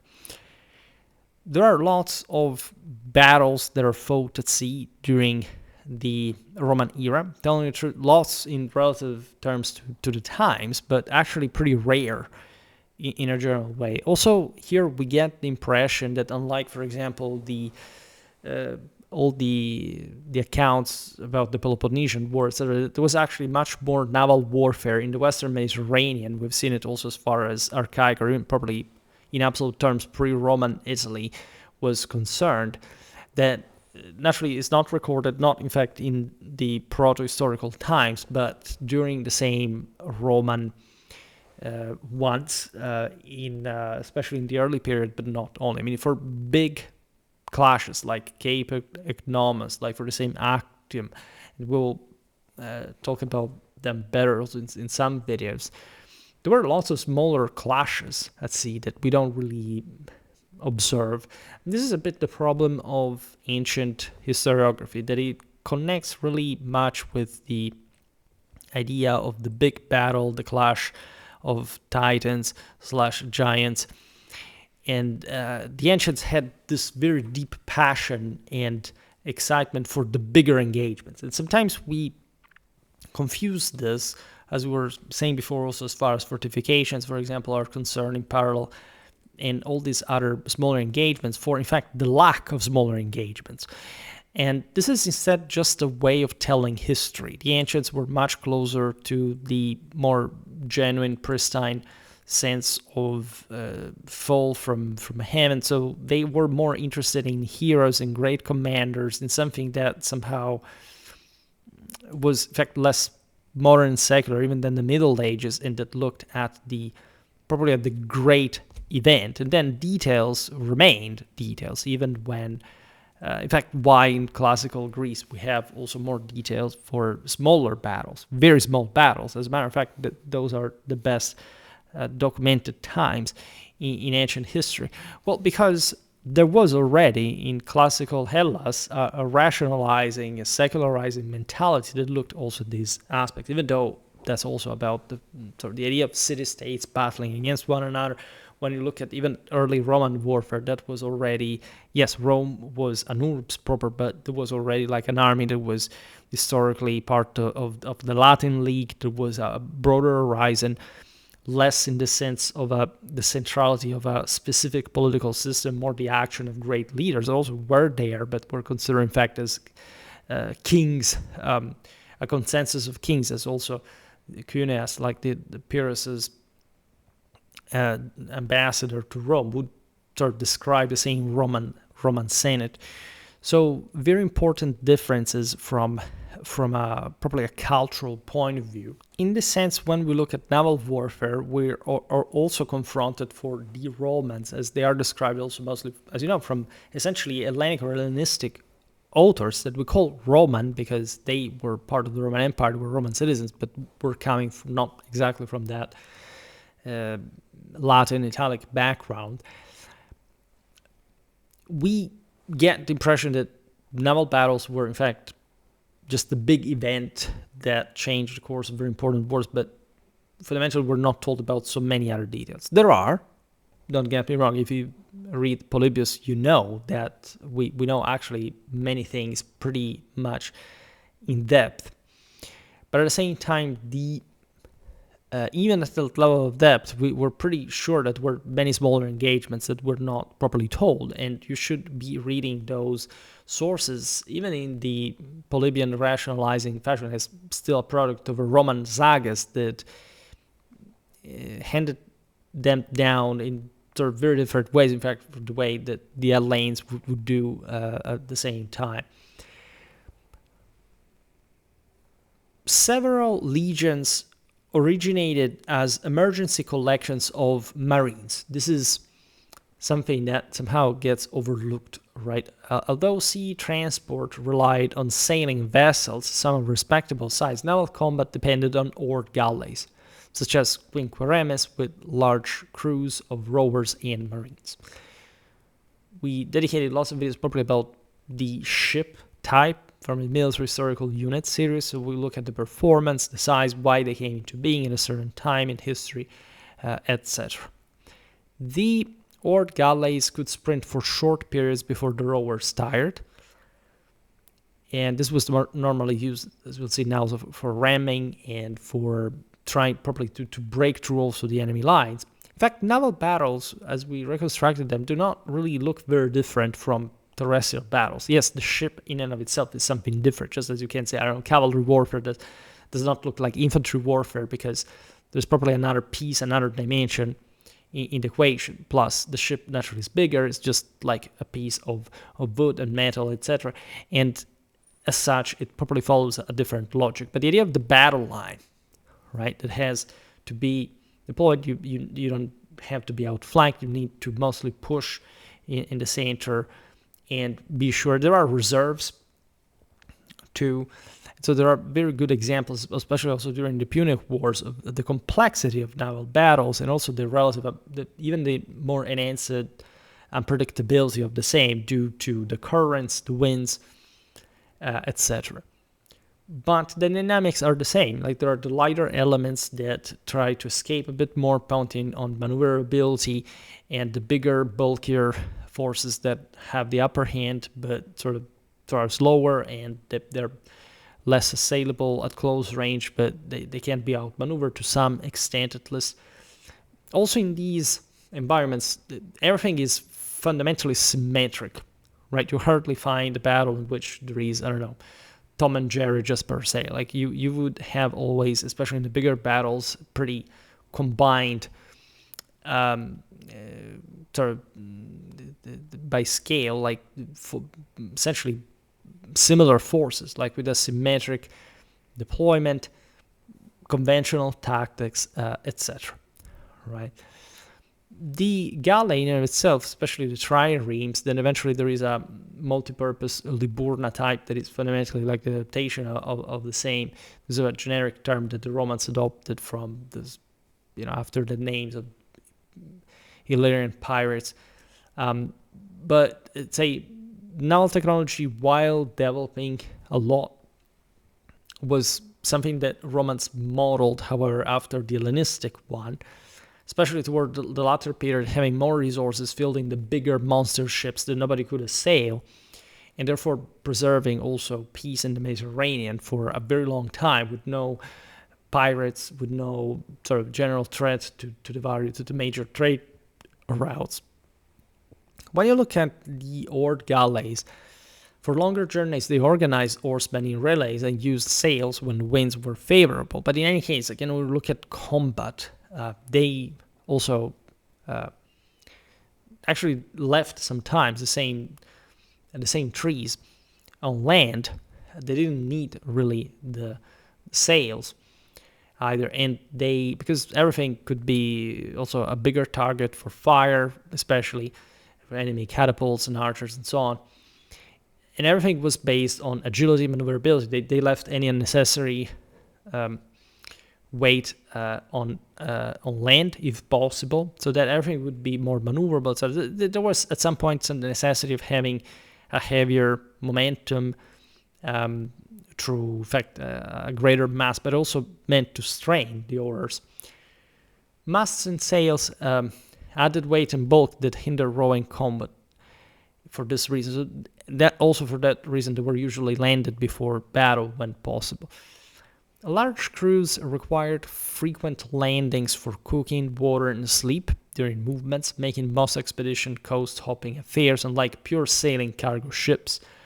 In fact, when you really look at it, what was the reason of fleets in antiquity? It was, in general, like there was a supply train made of cargoes that could be also better transported on water than on land. Naturally, if there were continental campaigns, you could, aside from riverways, the Romans had riverine fleets, but obviously adapted to that smaller scale. They couldn't be supplied by ships. But generally speaking, the conquest of the Mediterranean, think about that, it's obvious that the greater centers, especially in the Hellenic world, in the Hellenistic world, lay on the coasts, right? So this is something you see also in later history with Byzantine naval warfare, etc., that you needed a lot of cargo ships to supply armies that fundamentally march along the coast and their communication links from port to port, right, from major city. And so at that point, you also needed a war fleet that could could defend properly the supply ships, the cargoes, from enemy attack, and so preventing the land army to be disrupted by lack of supplies had their cargo ships been scattered and could not, in fact, provide them with the necessary goods. And that's what naval warfare fundamentally gets down to, right? It's all, even if it is not following a specific army just off that part of the coast where the force is always operating in favor of some general terrestrial activity. If you look at the First Punic War in Sicily, for example, you realize that all those battles along the coast were fundamentally fought to facilitate the further advance of armies for properly the siege of specific port cities. And so nothing surprising, really, in that dynamic. If you're interested in this, I made a video about the Battle of Cape Economos that actually shows pretty complex fleet formation, especially from the Roman side, that seems, in fact, a bit more adventurous than terrestrial arrays that were definitely more standardized, but otherwise things were relatively similar. It was also impractical to create a simple naval blockade at this point. Actually, until the Victorian era, you can't really prevent ships from crossing a specific, even straight and even more, in fact, a wider sea stretch, right? You could, there were ways to ambush enemy convoys if you knew the various currents, all the various mills that form at different times of the year. It's a gamble. It may happen, not happen. We've seen it also in medieval warfare. Think about the Genoese and the Venetians in all those Aegean islands. There were, let's say, in antiquity, there weren't dynamics much of the same kind, but let's say the bottom line being that the best way to be strategically effective at sea was fighting most naval battles off enemy or friendly shore bases, right? So following, in a sense, the armies and or clashing against points where you could also eventually fall back on and or storm with the same troops that you carried and that fought as marines, because again, these battles were fundamentally, and this is actually the most important part, I presume you know how ancient naval warfare worked, it was about bringing a substantial part of your army on the same ships for boarding. And so you would create this massive docks, right, by putting ships all together in a line. Of course, there were spaces between them. There were ways to maneuver, importantly enough. But the point, like the resolutive clash, was hand-to-hand combat by on the enemy decks, or boarding the enemy ships, and in this sense, getting it over with by means that were fundamentally the same ones of a land battle. This is actually true for everybody. If we look at the Punic Wars, there is this broader conventional idea that the Romans were better than the Carthaginians on land, and so they would find better ways to bridge the gap, sort of creating things like the corvus, whatever.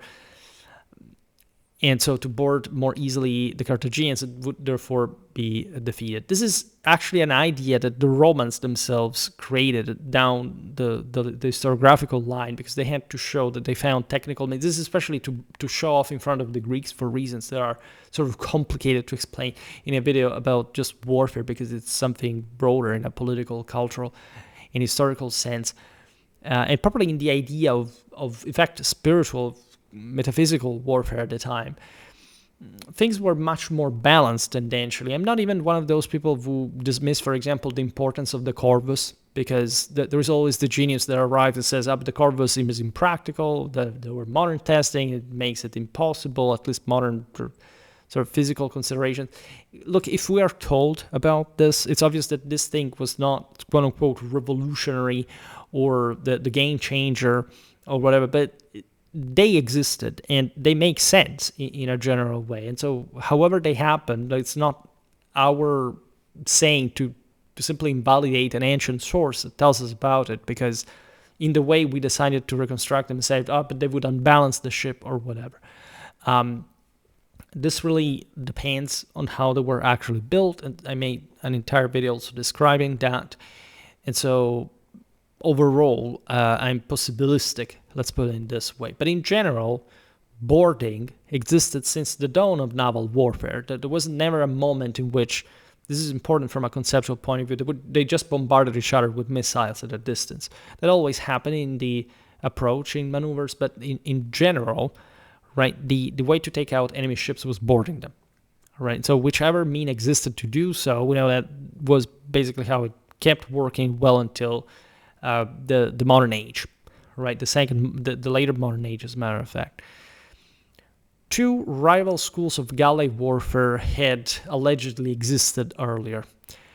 I say allegedly because it's not really true that there were two rival schools and that just one side, or say, adhered to one or did the opposite to another. But there were different ways to go at it. One centered on ramming, and the other on boarding, right? So given that, again, the boarding would have to happen anyway, but there was an idea of if you could knock out an enemy ship, which you may have not wanted to do it, because once you seize the enemy ships, you could also use them yourself, discontinued throughout all warfare. But let's say in the moment of in the heat of battle, so to say, was it better to some degree to simply sink some enemy ship in the moment rather than risking boarding, maybe losses or whatever? Well, it's too difficult to think that, again, these things were not done at the same time. It really depended on the circumstance. The problem with ramming is that you could also remain stuck in the enemy ship. Sometimes this happened literally into hand-to-hand combat. Like your weapon can remain stuck into somebody's rib cage. You may not be able to extract it, or whatever. You could go down with them if they stopped you at a close range at that point. And so it's difficult to simply sink a ship, as much as it's difficult, like in movies, to simply down an enemy by stabbing him. People go on fighting in many circumstances. Ramming was, in this sense, projected for destruction, whereas boarding for slaughter, right? So, say, sinking and slaughter. Boarding would remain, however, throughout the entire period, the dominant method, right? Even though ramming was always there, and it basically continues up to the essentially the later antiquity, because of the fact that ships were big enough, in fact, to go pretty deep, and therefore they could probably strike each other below the sea water and sink in each other. Whereas you have rams in the later, probably the early Byzantine era. And we will talk about this better because I have a video incoming on the drawman as well. Even though, again, it's not like designs were, yes, okay, designs were altered throughout these periods, but in general, like ships, again, more or less were the same thing, right? What you have in late antiquity is mostly also fleets becoming smaller. Therefore, having less of the bigger ships that only a larger one could really complement to be tactically effective. And so more agility, right, and more versatility in that regard. Romans routinely augmented a ship's normal marine complement with large numbers of land soldiers. And as we said before, you could barely tell the difference. Like in the early imperial period, again, there were probably marine units that were, however, fundamentally trained in the same way as sort of regular soldiers, also because they would have to disembark at some point and fight like that on land as well. So there were proper marines. And for this reason, you would have some soldiers on board, some land soldiers that were necessary to board enemy ships in different circumstances. This mostly pertains, in fact, to the age of the Punic Wars, the Civil Wars, wherever there was probably an enemy opponent that had an equally large navy that could threaten you, right? In, again, the middle period here, at the peak of the empire for centuries, you wouldn't have such a thing in the Mediterranean or elsewhere to begin with, as also, like, for example, the northern barbarians' fleets were sort of pretty scarce thing, and they tended to avoid confrontation in open field with the Romans as much as they did on land, right? It's just in the later period that you have, in fact, more complementary, paradoxically, like more complementary soldiers on board. Even though, again, naval warfare at large remained always secondary and de facto subordinated to land warfare, as we were recalling before. Rowers were always free men and carried light arms so they could reinforce the fighters if needed.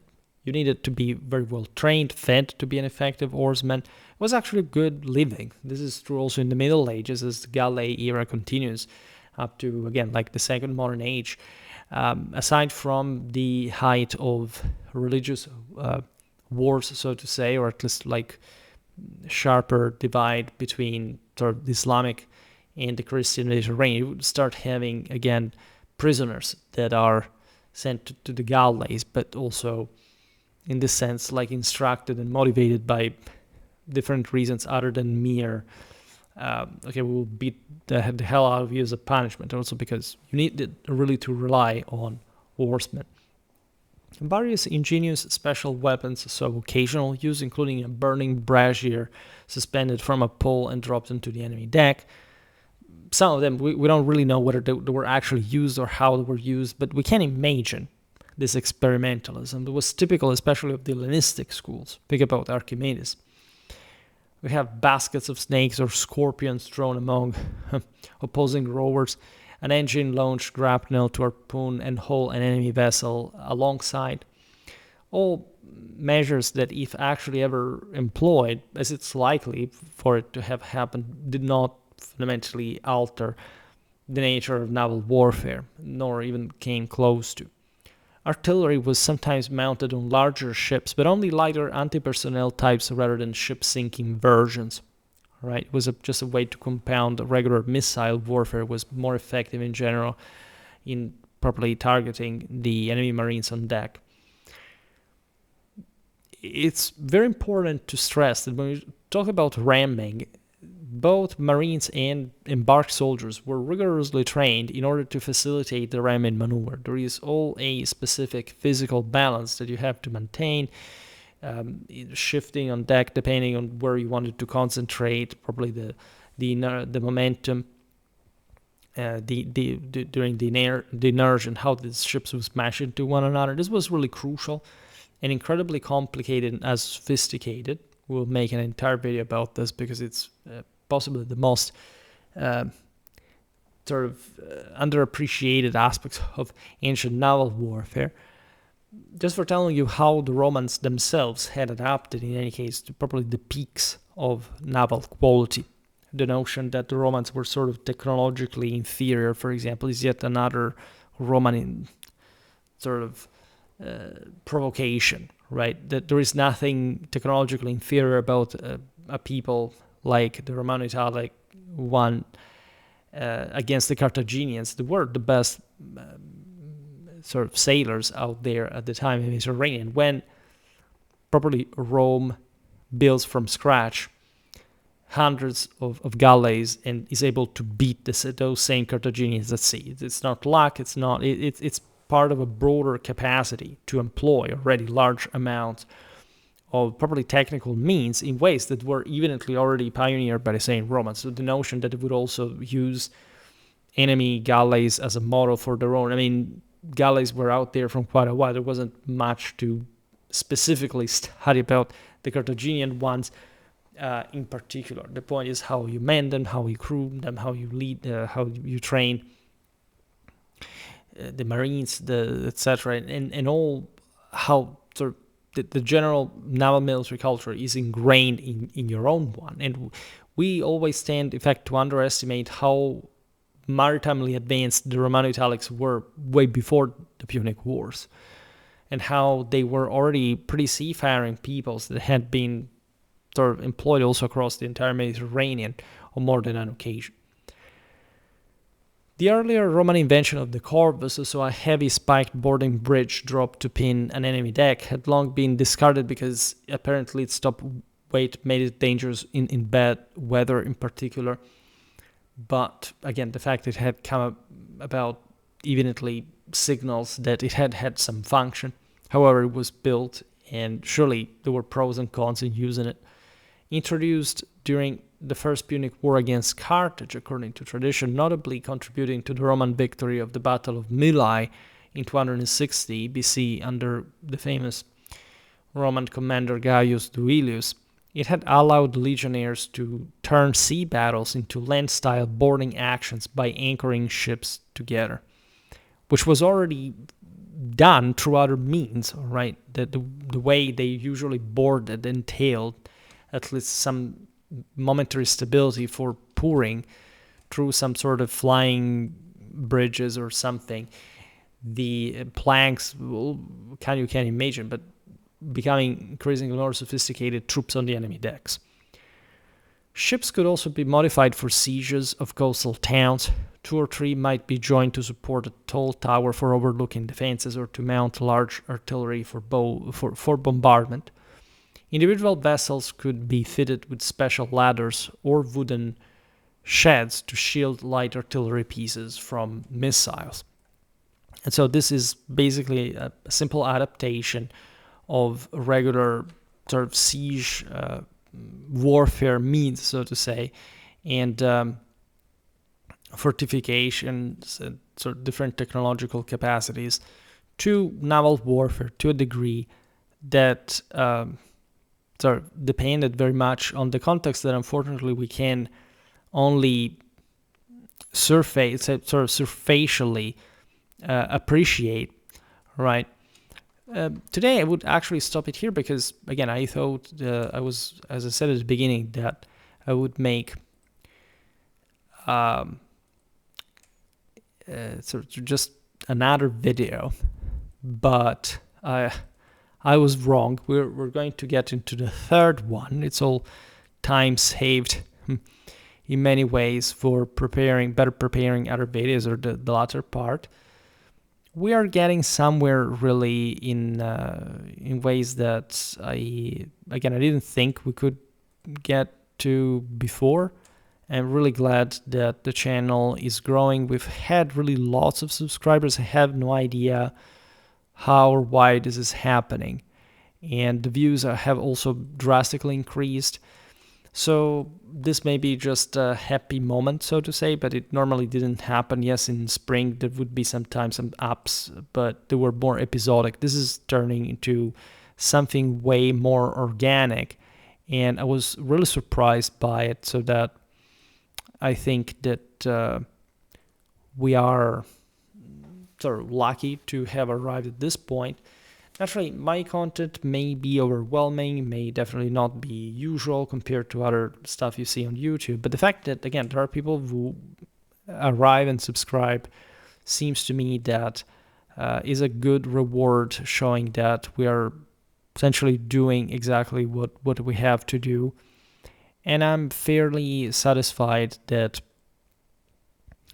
we are, in fact, getting people on through almost every video we do at this point. So there may be better, worse videos, obviously more or less attractive ones if you want, but at the same time we're getting somewhere that I don't really think we were to get to anyway. And I feel like we're on the right track and continuing in the right direction. Talking again about the Roman military is difficult. I think that we do need these videos, that it's not just about some sort of following the lottery, so to say. Here I intersperse everything with specific specials, and we try to do things in a way that can be really sustainable. But when numbers start to rise by themselves and you understand that there is something in the algorithm that works, at that point you can be sure that continuing along that path is going to yield some important results. For today, however, I stop it here. I just hope that you enjoyed this video. If you did, please share it. Otherwise, leave a like or subscribe to my channel if you're interested in my upcoming content. As always, I thank you heartily for listening to me. I wish you a nice time and see you next time. Bye.